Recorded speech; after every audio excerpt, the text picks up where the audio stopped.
আমার helping hand খালেদার মা বাড়িতে গিয়েছে আজকে 3 দিন। আমি তো বাসার কাজ করতে করতে একদম অবস্থা কাহিল। আমার আর ভালো লাগছিল না, মনে হয় কোথাও যে ঘুরে আসি।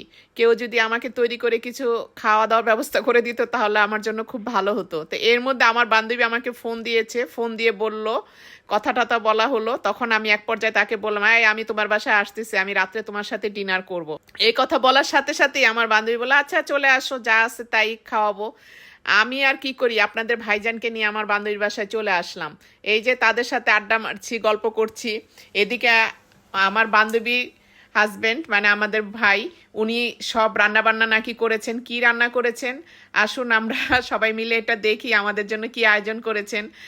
তা আমি মানা করেছিলাম যে কি রান্না, কিছুই করা লাগবে না, যা আছে তাই খাবো।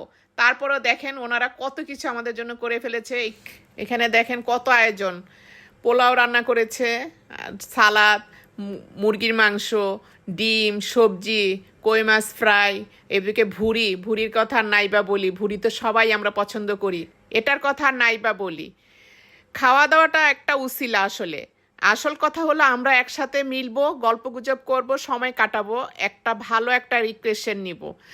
এখন এই সময়ের মধ্যে খাওয়া দাওয়া কে আর কতটুকু খেতে পারি। এখন হলো গল্পগুজব করা, আড্ডা দেওয়া, সময় কাটানো, মন মেজাজ ঠিক রাখা। তারপরে আমরা খাওয়া দাওয়া করে এখানে নানান রকমের গল্প গুজব জুড়িয়ে দিলাম। খাওয়ার টেবিলও অনেক মজা করলাম। খাবারগুলো এত মজা হয়েছে, ভাইয়াকে মানে ধন্যবাদ না দিয়ে পারবো না। ভাইয়া নিজের হাতে রান্না করেছেন আমাদের খাওয়ানোর জন্য। তারপরে আমি আবার ছোট বাচ্চাদের মতো ফটোশ্যুট শুরু করেছি মিররের সামনে। আমার ভাস্তি ভাগ্নি ওদেরকে দেখি, ওরা ছবি তুলে, আমিও একটু দুষ্টামি করলাম। তারপরে আমরা চলে যাব, প্রস্তুতি নিলাম। এখন আমার বান্ধবী আবার বললো যে না, আমার একটু এখানে একটু ডেজার্টের ব্যবস্থা আছে, সেটা খেয়ে যাও। তারপরে সে আবার দই নিয়ে আসলো। তারপর আমরা সবাই মিলে আবার দই খেলাম। এদিকে তো নানান রকমের গল্প গুজবের কোনো শেষ নাই। নানান রকমের গল্প গুজব করে দই খেয়ে যাওয়ার জন্য প্রিপারেশন নিলাম।